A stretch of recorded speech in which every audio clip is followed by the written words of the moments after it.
Hey guys, it's Jennie Wolek with the Wolek Group, Keller Realty Advantage in Tulsa, Oklahoma.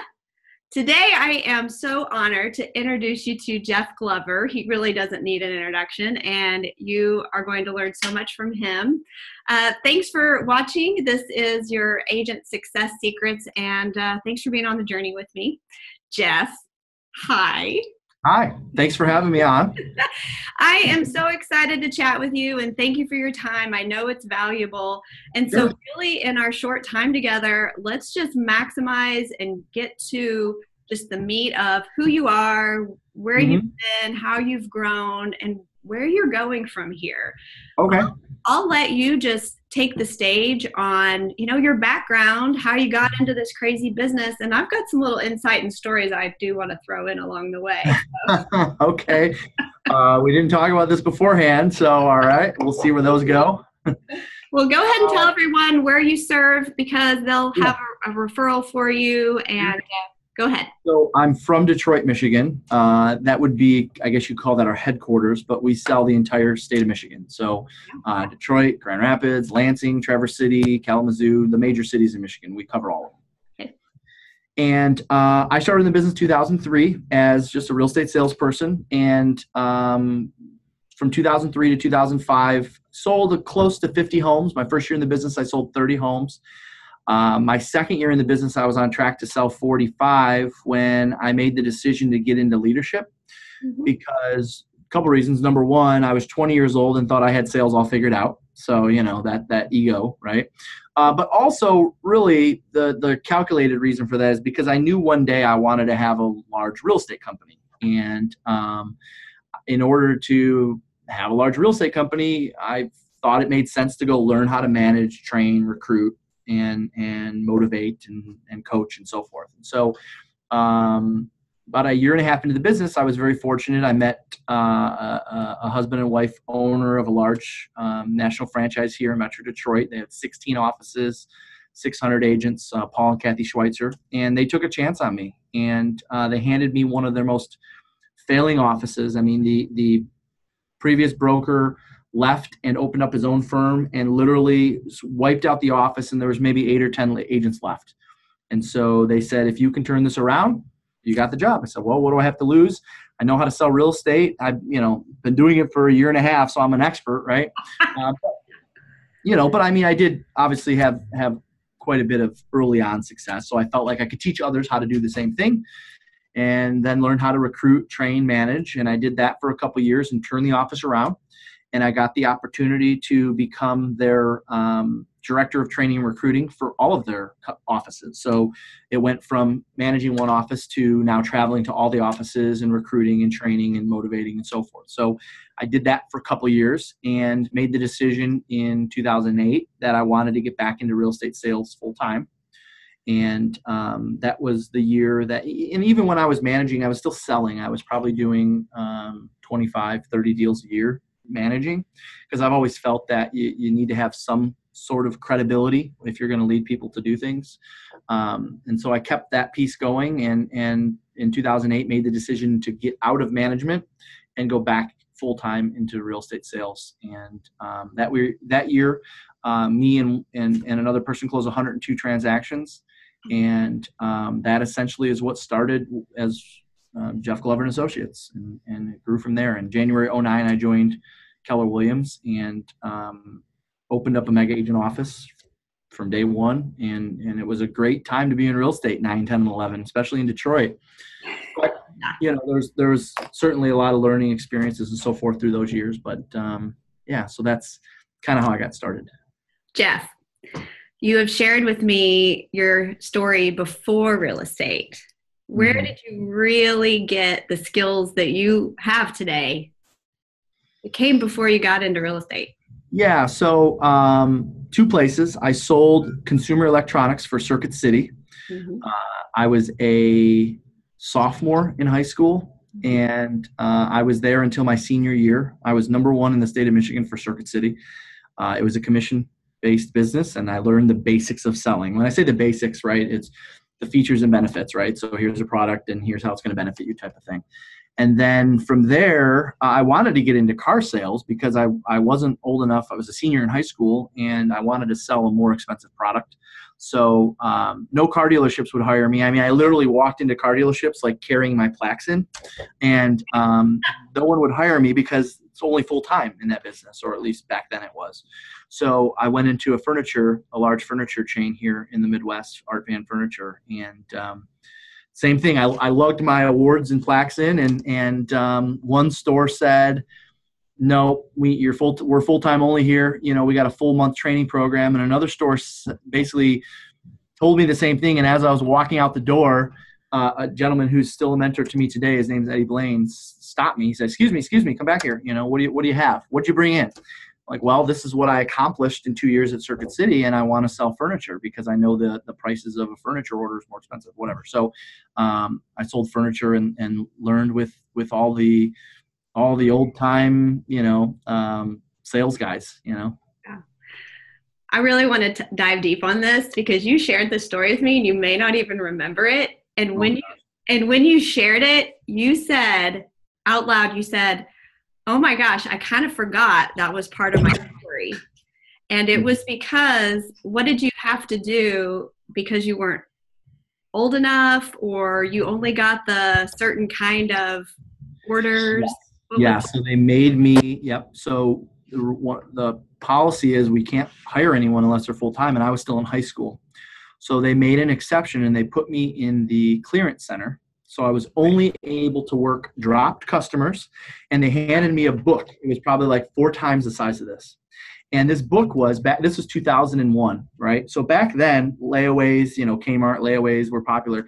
Layaway was really popular, especially in furniture, because people that couldn't get approved for financing would just come in, pick out a sofa. Let's say it's a couple $1,000s, and they put $200 on it, and they'd come in and put $200 until it's paid off. And I was in a very blue collar area, so layaway in 2001 was very popular. So they said, here's a book of layaways.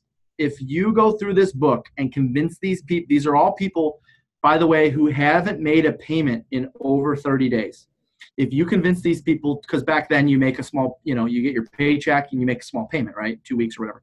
If you can convince these people to come in and pay off their furniture, we will put you on the order. You'll get the deal. And it was all the people who left the store, right? I mean, there's a lot of turnover in all sales, but it's all the salespeople who left the store. So these weren't being worked because the salespeople were gone. They're out of the business, right?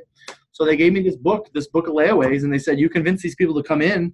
And so there's the phone. I just stood in the back and started making prospecting calls. And I remember sharing the story with you now because I never actually correlated the two, where it's like, okay, that makes sense why I was really good at expires and for sale by owners over the phone. I learned that when I was like 17, 18 years old, So, yeah. I mean, that to me, you shared that, and to me it was like, well, now it makes so much sense. And in, 10,000 hours of mastery, you started a long time ago. So it makes sense. Right. So it's interesting you say that because I'm 34 years old. So it's crazy to say that I've been in the business, number one, for 16 years, and I've been in sales for 20, and I'm 34, Yeah.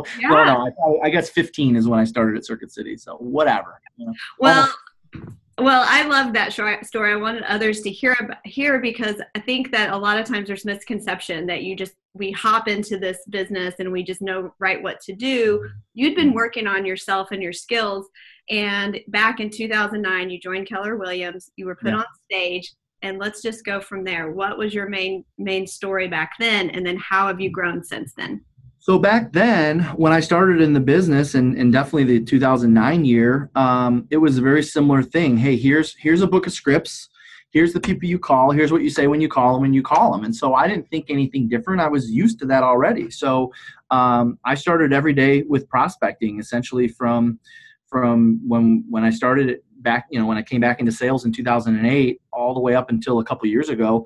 Prospecting a couple hours a day was just a part of my normal thing. Like I didn't get away. It was just normal. I mean, even when I would go on vacation, I'd be on vacation, I would still spend at least 90 minutes prospecting because it was just part of the fiber of what I knew and who I was. So Usually when they put me on stage, and I think probably that year, it's to talk about prospecting or sales skills or presentation skills or something like that. So that's probably what I was talking about, because quite honestly, I didn't know anything about marketing. I didn't know a whole lot about leverage at the time. I did have a telemarketer that year and a part-time assistant, but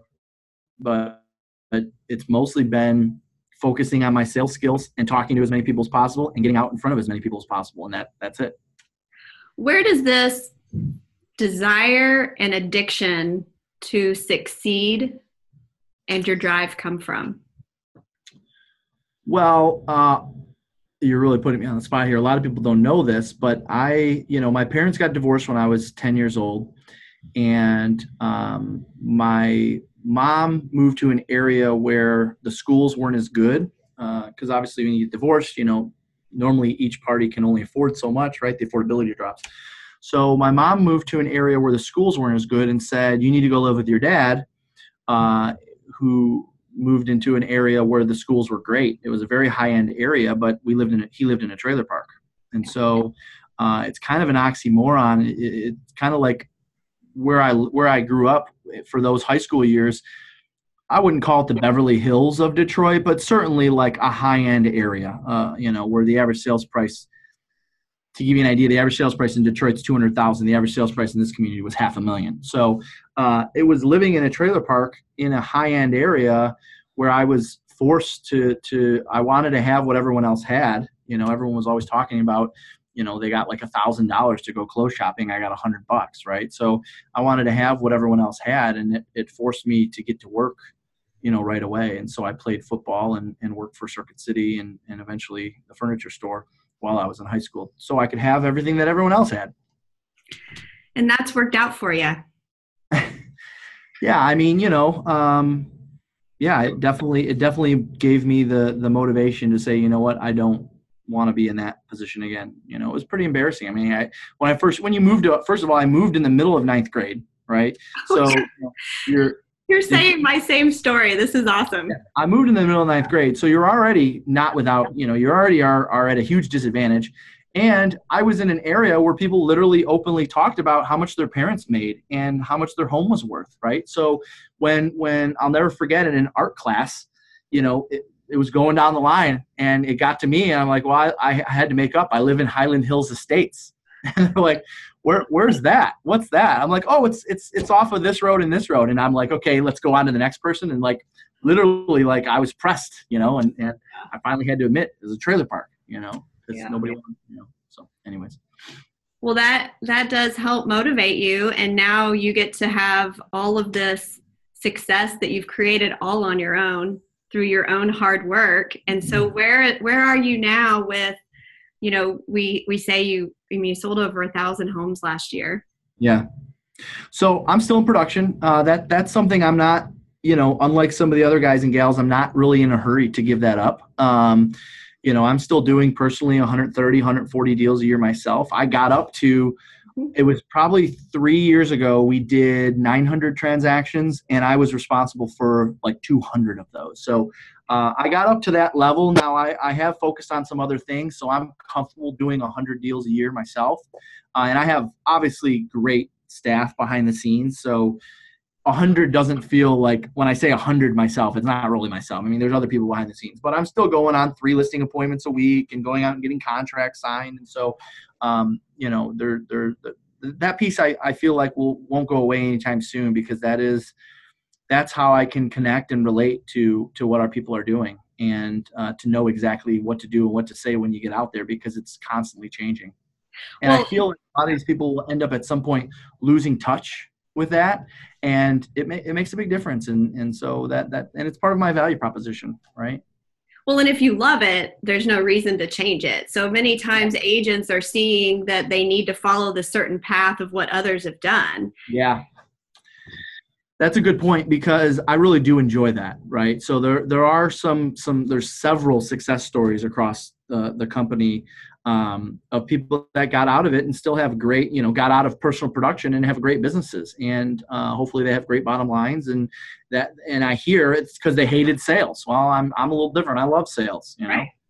So And that's okay. Find what you love in this business, because otherwise we know it can eat you up alive if you Oh, yeah. aren't doing and living in your passion and your purpose. So your passion has grown and changed. You are doing lots of new things, I've noticed. Talk about some of you've got Glover U going on. Yeah. So I've always been, anybody that's known me for a long time have always said, you're going to be the next Mike Ferry. I've heard that for probably 10 years. And I didn't think it was fair. And I use Mike Ferry from a standpoint of, I respect the hell out of the guy. I learned a lot from him, and will continue to promote his events and stuff. But I didn't want to be one of those trainers or coaches that had a good year or two and all of a sudden said, oh yeah, hey, I'm a coach now, right? I wanted to hit some milestones. So, I have a couple market centers here in Metro Detroit. I wanted to have, one of the milestones was I want to have 500 agents in market centers. So I got to that milestone. I wanted to hit 1,000 transactions. I got to that milestone. At the risk of whatever, I wanted to hit a goal of getting to $1 million in personal income. I got to that goal, right? So I wanted to do 100 deals a year for 10 years in a row. Like, I felt like I needed some more credibility. And so I waited until I had the credibility to say, yes, this is what I'm doing. And so it appears new, but really this is what I've been working on the last 10 years. And so it's a training and coaching organization, and I still have a MAPS coach. So I don't, fortunately we're with a company where abundance is king. And even Gary has said, hey, I support it. You're an entrepreneur. I respect it. And I'll still continue to have a MAPS coach because I need a coach as well. But that's the next chapter for me, if you will. Yeah. So how do you set your goals? You just listed off a list of these big goals, and where did they come from? Well, this is my competitive side. So I don't look locally, I look nationally, right? Like, so I want to know, all right, what is the number one agent in the country doing? What is the number one market center in the country doing? What is the number one speaker, trainer, coach in the country doing, right? So I kind of just look at where the bar is set and say, okay, nobody should listen to me unless our team is closing 1,000 deals a year, because there's plenty of teams selling several hundred.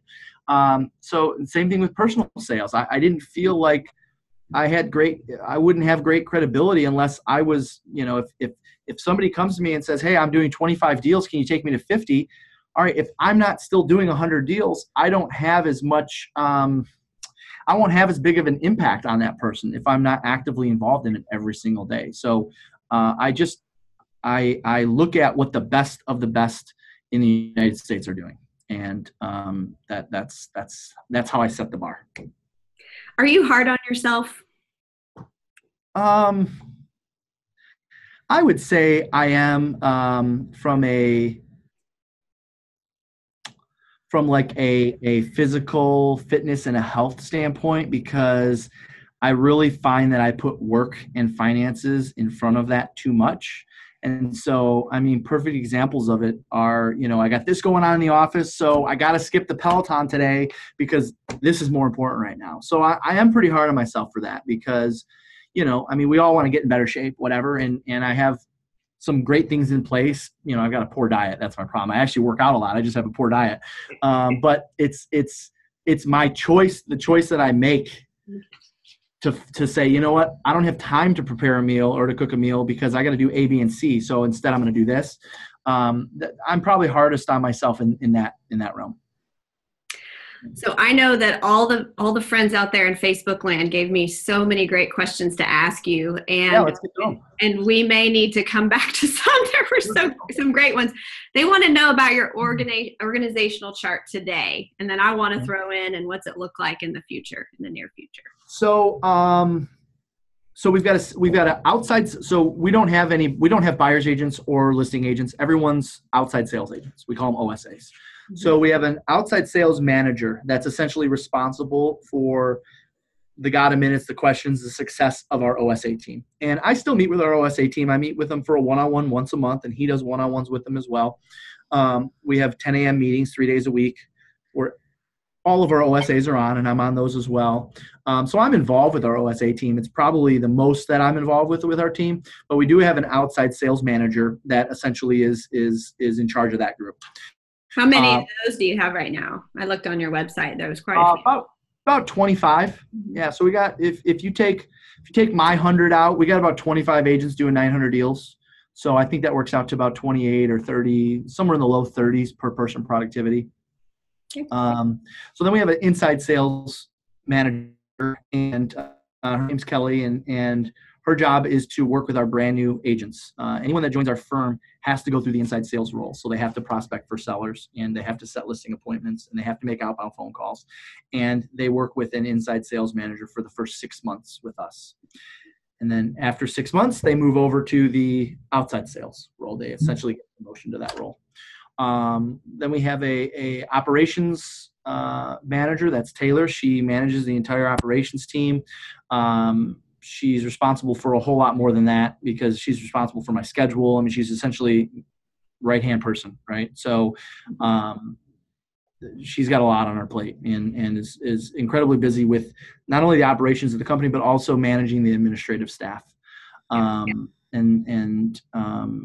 don't have a big administrative staff. So, for the amount of deals that we do, we only have, I think, an administrative staff of 6, 7, somewhere in there. So it's very efficient. And they're all hard workers and they all do a great job. So then we have a team of showing agents. So we have 5 showing agents, and the team of showing agents work for our outside sales associates. Essentially, it's not mandatory. It's at their option. And the outside sales associates have a choice to delegate the showings to a showing assistant. If they choose to delegate, what is the compensation to the showing agent? So we take 25% out of the agent side. So if they're on a 50-50, let's say, they go from 50 down to 25%. And we pay the showing agent 20%. Of course, depending on what state you're in, some states, in most states, you have to have a broker pay that. So the broker pays the showing agents 20%, and 5% goes towards their car allowance. So we provide company cars, and that helps us pay for the company car. That's fun. Yep. And then let's see, showing agents into sales shows. And then we have, we don't really call them this, but I mean, we have expansion agents in other offices around Michigan, but they're OSAs, right? They're on the ground salespeople every day, just like the rest of our OSA team. So each OSA is a single agent, basically, because they can work with buyers and sellers. Correct. Mm-hmm. Okay. And then they can utilize a showing agent if they choose to, and they see the value in that. Yeah, most of our top agents do, because our top agents are all convinced that listing property is where it's at, and they don't want to work weekends for the rest of their life. So they either get really good at listing property, or they just use showing agents exclusively. So are all of your OSAs also prospecting daily like you do, or like you did? Yes and no. So I will tell you, we do quite a bit of advertising in Michigan, and our agents got a little spoiled through the good years, 14, 15, 16, 17. And the whole point of being ISA is to set them up for OSA. And when you become an OSA, the prospecting shouldn't go away. Now, of course, you're not prospecting 8 hours a day, but 2 hours a day should be nothing after you've been doing it 8 for the last 6 months. So a lot of them do, but it's not required. It's not mandatory. It's really, we do a business plan with them once a year. They tell me how many deals they want to do. We put a plan together to help them get that. I will say, and I am pretty proud of this, more than 50%, the OSAs on our team, more than 50% of the business that they do is self-generated. So it's about half and half. Half comes from the company, and half is generated on their own. So we have taught them how to go out and fish, if you will, but it's really about, I would say, half of them are doing some heavy prospecting, and the other ones just kind of dabble in it. In that case, what are your top 3 lead sources? So past clients and sphere of influence, hands down, is our number 1. Number 2 would be advertising, which is mass marketing, which is TV, radio, billboards. And number 3 would be our prospecting efforts from our inside sales team or our agents doing their prospecting. Okay, so that is where you are today. What is your goal in the next 5 years? Where are you going to be? Well, we have a lot more to accomplish here in Michigan. We first expanded, if you will, back in 2006 when I was working for Coldwell Banker. I put an agent in on the east side of Detroit. Detroit has a west side and an east side. I put an agent on the east side of Detroit, and I've always believed in the expansion model since then. But we have enough major cities in Michigan with 500,000 people or more to where I don't have to go to Ohio or Indiana or Illinois yet. I mean, I think some point we will, but probably not in the next 5 years. I think in the next 5 years, if we can do 1,000 deals in Detroit, then I can do 500 in Grand Rapids. I can do 200 in Kalamazoo. I can do 250 in Lansing. I can do 100 in Traverse City. There are probably 2,000 deals across the state of Michigan before we would look at expanding outside of Michigan. Okay. Where are you going to be? What are you going to be doing in 5 years personally? Yeah. So I will probably be, I would say my time will be split up in probably thirds. 1/3 will be continuing to develop leaders of our market centers. I got a couple market centers and I'm working on 1 or 2 more. That's going to be a big piece for me because I see that area is lacking, at least, in some cities around here. So that's going to be a big piece of my time. Glover U is hands down probably going to be tied for number 1 with JGA as well. So the speaking, the training, and the coaching portion is going to be a major portion of my schedule, which kind of goes hand in hand with JGA because, quite frankly, it forces me to continue to get better at developing our own people, right? So if I'm going to put good product out there, it needs to be proven, and so I need to continue to develop our own people before anybody should listen to me on what we're doing. And I do appreciate you, and I know everyone else does. If you guys don't already like his, for sure you have a Facebook page that you've got. Yeah. So it's just Glover U. So it's Glover space the letter U. We'd love for you to follow us. I'm putting as much content as I can whenever I can think of it. I'm not as maybe polished as you are at it.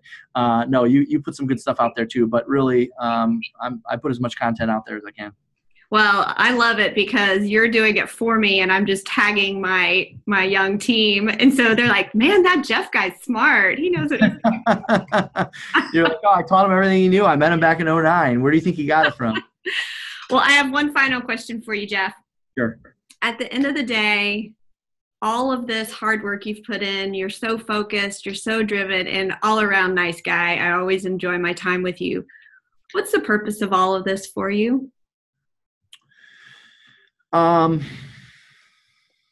think that there's a strong need for people who can help other people see things that they'll never see. And I don't know how else to put it other than, I'm thinking of the abundance for scarcity thing I put out. I can't tell you how many people I come in contact with that are just naturally leaning towards scarcity. And it's not their fault. It's the way that they were raised. And I have this thought all the time. It's like, gosh, that person is missing a leader in their life.